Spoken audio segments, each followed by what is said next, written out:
عليك بتقوى الله، إن كنت غافلا يأتيك بالأرزاق من حيث لا تدري، فكيف تخاف الفقر والله رازق، فقد رزق الطير والحوت في البحر. ومن ظن أن الرزق يأتي بقوة، ما أكل العصفور شيئا مع النسر. تزول عن الدنيا فإنك لا تدري، إذا جن ليل هل تعيش إلى الفجر.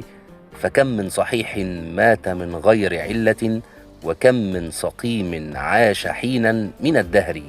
وكم من فتى أمسى وأصبح ضاحكا، وقد نسجت أكفانه وهو لا يدري. وكم من عروس زينوها لزوجها، وقد قبضت أرواحهم ليلة القدر.